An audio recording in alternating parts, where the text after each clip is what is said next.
이 새벽 우리에게 주신 하나님 말씀은 열왕기상 15장 9절에서 24절까지의 말씀입니다. 열왕기상 15장 9절에서 24절까지의 말씀입니다. 우리 하나님의 말씀을 다 함께 받들어 읽겠습니다. 이스라엘의 여로보암 왕 제20년에 아사가 유다의 왕이 되고 예루살렘에서 41년 동안 다스리니라. 그의 어머니의 이름은 마아가라 아비살롬의 딸이더라. 아사가 그의 조상 다윗같이 여호와 보시기에 정직하게 행하여 남색하는 자를 그 땅에서 쫓아내고 그의 조상들이 지은 모든 우상을 없애고 또 그의 어머니 마아가가 혐오스러운 아세라상을 만들었으므로 태우의 위를 패하고 그 우상을 찍어 기드론 시냇가에서 불살랐으나 다만 산당은 없애지 아니하니라. 그러나 아사의 마음이 일평생 여호와 앞에 온전하였으며 그가 그의 아버지가 성별한 것과 자기가 성별한 것을 여호와의 성전에 받들어 드렸으니 곧 은과 금과 그릇들이더라. 아사와 이스라엘의 왕 바하사 사이에 일생 동안 전쟁이 있으니라. 이스라엘의 왕 바하사가 유다를 치러 올라와서 라마를 건축하여 사람을 유다 왕 아사와 왕래하지 못하게 하려 한지라. 아사가 여호와의 성전 곳간과 왕궁 곳간에 남은 은금을 모두 가져다가 그 신하의 손에 넘겨 다메섹에 거주하고 있는 아람의 왕 헤시온의 손자 다브림몬의 아들 베나닷에게 보내며 이르되 나와 당신 사이에 약조가 있고 내 아버지와 당신의 아버지 사이에도 있었으니라. 내가 당신에게 은금 예물을 보냈으니 와서 이스라엘의 왕 바하사와 세운 약조를 깨뜨려서 그가 나를 떠나게 하라 하매 베나닷이 아사 왕의 말을 듣고 그의 군대 지휘관들을 보내 이스라엘 성읍들을 치되 이온과 단과 아벨 벳마가와 긴네렛 온 땅과 납달리 온 땅을 쳤더니 바하사가 듣고 라마를 건축하는 일을 중단하고 디르사에 거주하니라. 이에 아사 왕이 온 유다에 명령을 내려 한 사람도 묘면하지 못하게 하여 바하사가 라마를 건축하던 돌과 제목을 가져오게 하고 그것으로 베냐민의 게바와 미스바를 건축하였더라. 아사의 남은 사적과 모든 권세와 그가 행한 모든 일과 성읍을 건축한 일이 유다 왕 역대 지략에 기록되지 아니하였느냐. 그러나 그는 늙음하게 발에 병이 들었더라. 아사가 그의 조상들과 함께 자매 그의 조상들과 함께 그의 조상 다윗의 성읍에 장사되고 그의 아들 여호사밧이 대신하여 왕이 되니라. 아멘. 오늘 본문은 유다 왕 아사에 대한 내용입니다. 아사는 41년씩이나 통치한 왕입니다. 그 남유다의 왕 중에 가장 길게 통치한 사람은 므낫세입니다. 55년을 통치했는데 이게 약간은 좀 아이러니입니다.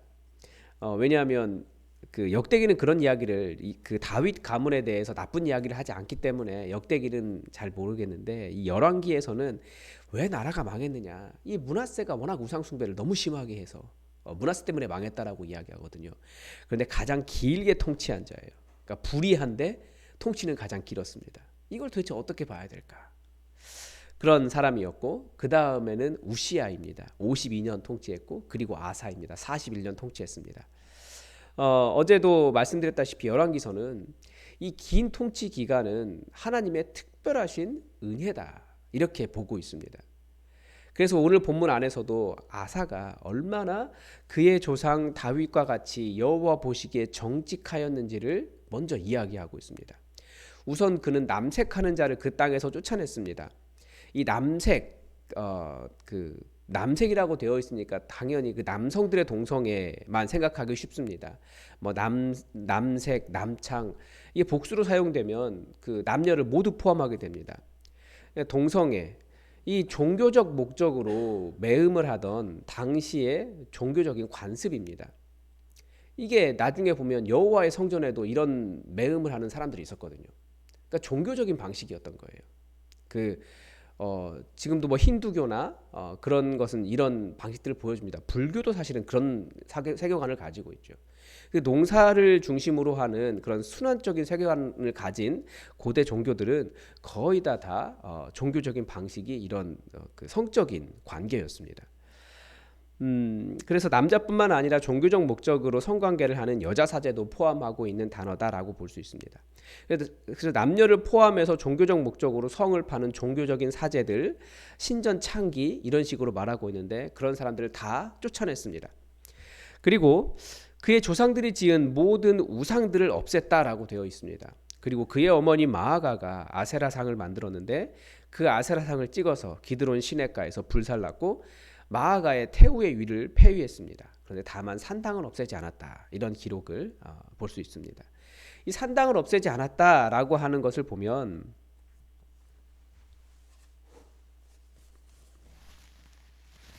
죄송합니다. 이 산당을 폐하지 않았다라는 것을 볼 때 그래서 산당을 왜 폐하지 않았느냐 여러 가지 말들이 있습니다.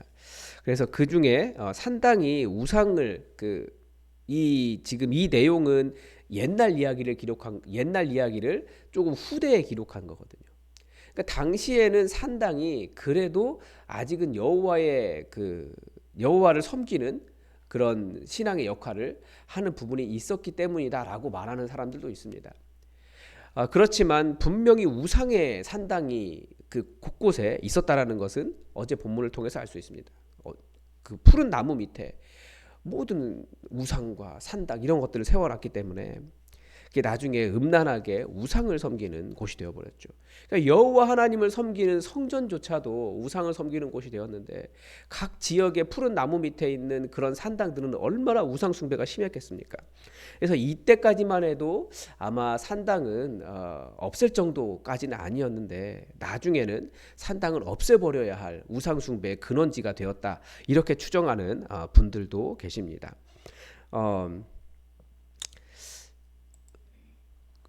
그리고 또 신명기의 관점에서 보면 이 하나님께 제사를 드리는 유일한 장소는 성전 하나만을 강조하고 있기 때문에 나중에는 이 산당마저 전부 다 없애야 되는 그런 곳으로 변화가 됩니다.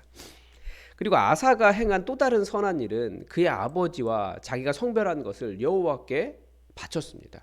금, 은, 보석들을 그렇게 바친 거죠. 먼저 본문을 해석할 때 가장 먼저 문제가 될 만한 것은 아사의 어머니의 이름입니다. 좀 특별하죠. 어머니가 아비살롬의 딸 마아가라고 되어 있습니다. 이렇게 보면 그의 아버지 아비암의 어머니도 아비살롬의 딸 마아가였거든요. 네. 그래서 이게 어제 본문에서는 이 아비살롬의 딸 마아가 때문에 그 다윗 가문이기 때문에 하나님께서 아비암에게 은혜를 주셨다. 이렇게도 해석할 수 있지만 왜 할머니 마아가를 어머니라고 기록했는가 이것을 좀 해결해야 됩니다. 그렇지 않으면 사람들이 딱 성경 보고 아들과 아버지가 어머니가 똑같다고? 그러면 이건 잘못된 거 아니야? 에이 성경 틀렸네. 이런 이야기 너무나 쉽게 하는데 그게 아니고 이게 히브리어의 특징이 그렇습니다.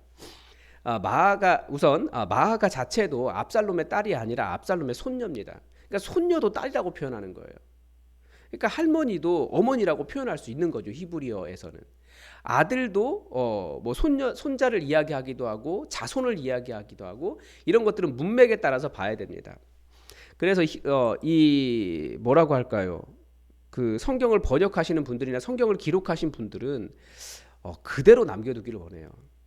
성경을 자꾸 번역하는 사람들의 해석을 담긴 그런 번역들을 하지 않고 원문을 최대한 그대로 옮기려고 노력을 하니까 그 히브리어 표현대로 그대로 우리말로 이렇게 번역을 해놓은 겁니다.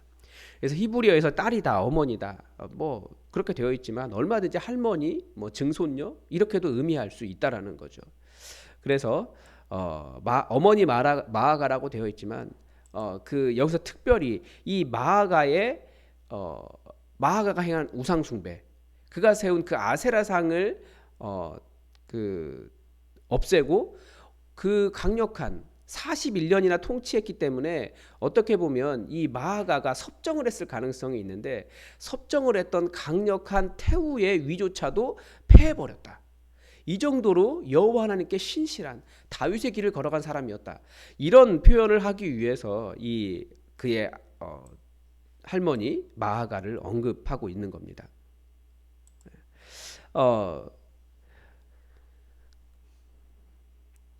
그리고 역대하 본문에 보면 역대하 평행 본문에 보면 역대하 본문에 보면 르호보암이 78명이나 되는 처첩들 중에서 마아가를 가장 사랑했다라고 되어 있습니다. 이것도 역시 역대기의 관점에서는 다윗의 자손을 가장 사랑한 사람으로 그렇게 표현하려고 하는 그런 게 있죠. 그래서 그렇게 보면 정말 영향력이 컸을 가능성이 있습니다. 그래서 이 강력한 권력을 가진 할머니 마아가를 아세라상을 만들어서 우상을 섬겼다는 이유로 태호의 일을 폐해 버렸으니까 얼마나 하나님 앞에서 이 사람이 신실하게 서 있었는지 알 수 있습니다. 그러나 아사도 그의 긴 통치 기간만큼이나 하나님 앞에서 신실하게 다윗의 길을 걸어가지는 못했습니다. 우선 전쟁의 상황에서 여호와 하나님을 신실하게 의지하지 못했습니다. 그의 아버지 때 그랬던 것처럼 아사와 이스라엘 왕 바아사 사이에는 전쟁이 있었습니다. 북이스라엘의 바아사가 유다를 치러 와서 라마라고 하는 곳을 건축했습니다. 근데 라마가 이게 그 북이스라엘하고 남유다하고 그 경계쯤에 있거든요. 그러니까 군사적 목적으로 남유다를 경계하려는 군사적 목적으로 세웠던 겁니다. 이때 위기를 느낀 아사가 다윗처럼 하나님을 의지한 것이 아니라 그 위쪽에 있는 아람 그 베나닷을 의지합니다. 그러면서 하죠. 당신 우리도 조약이 있고 우리 아버지 때도 조약이 있었다. 근데 사실은 아람이라고 하는 나라는 다윗이 거의 일어나지 못하게 아주 눌러놓은 약소국이었습니다. 그런데 르호보암, 아비암 이때까지 그 솔로몬부터 시작한 그 우상 숭배라고 하는 것이 이 주변 세계를 강하게 만들어 버린 거예요. 그래서 그 아무것도 아니었던 나라가 이제는 남유다, 북이스라엘 모두에게 위협이 되는 거대한 나라가 되어 버린 거죠. 그러니까 이 하나님을 섬기는 백성들의 우상 숭배는 그만큼 뭐라고 할까요? 좀 위험한 겁니다. 우리가 약해지는 것도 있고 우리 주변에 우리의 적들이 강해지는 이유도 우리 안에 하나님을 제대로 바라보는 것이 아니라 우상을 숭배할 때 그런 다른 저주와 같은 일들이 일어난다라는 거죠. 그래서 그 북이스라엘과도 조약이 있었기 때문에 이 자기 아버지와 자기가 성별하여 드린 그 모든 것들 여호와의 성전에 있던 기물들 이런 것들 가져다가 베나닷에게 주면서 북이스라엘을 좀 공격해 달라고 그렇게 요청을 했습니다. 아마도 북이스라엘이 그렇게 거대한 아람이 자기 머리 위에 있는데 남유다에 그렇게 거대한 그 공격용 그 방어용 성을 구축할 수 있었던 이유가 무엇이겠습니까? 조약이 있었기 때문에 이렇게 공격하지 않기로 한 거죠. 그런데 남유다가 이제 외교전을 벌인 거예요. 그래서 아람이 북이스라엘을 공격하게 됩니다. 그래서 남유다의 금을 받고 약조를 어기고 북이스라엘을 공격했습니다. 근데 공격한 지역을 보면 이 아람이 지중해로 갈 수 있는 교역로를 확보하고 있는 거예요. 북이스라엘이 막고 있으니까 이렇게 바로 지중해로 진출할 수 있는 공격 루트를 이렇게 확보하는 방식으로 이렇게 공격을 합니다. 그러니까 아람도 잘 됐다. 내가 그 조약 때문에 공격을 못했는데 안 그래도 저 길이 필요했는데 그러면서 공격을 했다라는 것을 볼 수 있죠. 이 북이스라엘의 위쪽 지역이 공격을 당했기 때문에 바아사가 라마를 건축하던 자재를 두고 위쪽 지역 방어를 위해 철수하자 여기 보니까 본문에 온 유다의 명령을 내려 한 사람도 모면하지 못하게 하여 그러니까 모든 국민에게 다 나와라. 저 라마에 지금 성전 건축할 성 건축하려고 한 자재들 모두 다 가져와라. 그래서 다 가져다가 온 국민이 게바와 미스바를 건축했다라고 되어 있습니다. 열왕기는 기록하고 있지 않지만 역대기는 이 부분에 대해서 아사가 이때 하나님을 의지하지 않은 것에 대해서 선지자 하나니라고 하는 선지자를 보내셔서 왜 하나님을 의지하지 않느냐고 책망하십니다. 그런데 아사가 어떻게 하는 줄 아십니까? 하나님의 책망하도 회개하지 않습니다. 오히려 그 선지자를 옥에 가두고 백성들에게 분풀을 해버립니다. 아니 내가 왕인데 감히 선지자 와가지고 내가 마음대로도 못하게 그러면서 오히려 선지자를 옥에 가두고 분풀을 해버려요. 백성에게 학대하면서. 그러니까 정말 신앙의 순수함을 유지하는 것이 참 어렵다라는 걸 알 수 있습니다. 연약할 때 아마 어릴 때겠죠. 어릴 때는 겸손하고 하나님의 은혜를 의지하지만 강해지면 그것이 자기 것이라고 생각하고 자기가 잘했기 때문이라고 자기 공로라고 자랑합니다. 그러니까 나는 자격이 있다라고 생각을 하는 거죠. 그래서 그 부분이 공격받으면 분노하는 겁니다. 그게 신앙의 변질이에요. 여전히 자기 여호와 하나님 섬긴다고 말하면 성전에 출입을 하겠죠. 똑같이. 그렇지만 이미 마음 자체가 내가 자격 있는 사람이다 높아져 있으면 그 사람은 변질된 겁니다. 그래서 정말 말씀 앞에서도 순수하게 고개 숙이지 못하고 말씀의 책망을 들으면 분노하고 공격받으면 분노하고 이게 변질이라는 거예요. 정말 겸손을 끝까지 유지하는 것이 참 어렵다라는 거죠. 따라서 우리를 죄인이라고 고발하는 복음은 단지 예수님을 믿을 때뿐만 사용하는 것이 아니라 항상 기억하면서 나 같은 죄인 구원하심, 예수님의 은혜 기억하면서 우리가 평생 따라야 할 길이라는 것을 알 수 있습니다. 그래서 복음의 길을 걸어갈 때에만 우리가 열매를 맺을 수 있다. 말씀은 그렇게 가르쳐 줍니다. 이 복음의 길을 겸손하게 걸을 때 성장과 변화가 가능한 겁니다. 왜냐하면 말씀을 계속해서 내가 구원에 합당한 자가 아니라고 하는 나의 본질을 밝히는 것이 복음이고 거기에 대해서 고개를 숙이고 아멘 그렇습니다. 저는 죄인입니다. 하나님의 은혜를 구하는 삶이기 때문에 복음의 길을 걸어갈 때 우리는 성장하고 변화하고 믿음의 열매를 맺을 수 있습니다. 그런데 이런 아사의 변질에 대해 오늘 본문은 그가 늙음하게 병이 들었다라고 가르쳐주고 있습니다. 이 병에 대해 역대기는 그가 병에 걸렸음에도 하나님을 의지하지 않고 의원들을 찾았다라고 또 다른 기록을 추가하고 있습니다. 그만큼 그의 삶은 순종에서 시작해서 불순종으로 끝났다라는 것을 알 수 있죠. 왕으로서의 높은 자리에서 군림하면서 자기 위에 진짜 왕이신 여호와 하나님 계신다라는 것을 잊고 하나님을 의지하는 법을 잊었기 때문입니다. 우리는 항상 동일한 믿음의 길을 걸어갈 수 있을까요? 우리는 시간이 지나도 모든 사람들이 나를 칭찬하고 인정을 받아도 권력도 누리게 되고 사람들이 다 떠받들여 주면 과연 그래도 우리는 동일한 겸손한 자세를 유지할 수 있을까요? 아니면 나를 떠받들여 주고 내 말을 들어주지 않으면 화가 나고 하나님께서 겸손하라라고 하실 때 승질이 나고 분풀이를 하는 사람이 될까요?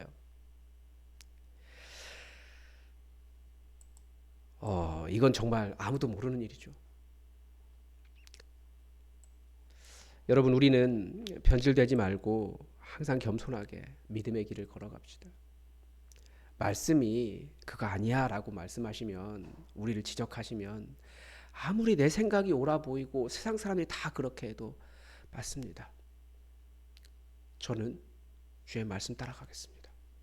나를 포기하고 내려놓는 사람이 됩시다. 하나님을 의지하지 않아도 잘 살 수 있다는 생각 많이 합니다. 우리 이 정도의 돈과 이 정도의 사회적 지위와 이 정도의 환경과 이 정도의 관계면 하나님 떠난다고 말하지 않아도 얼마든지 교회 떠나는 사람들이 있어요. 살 수 있다라는 거예요.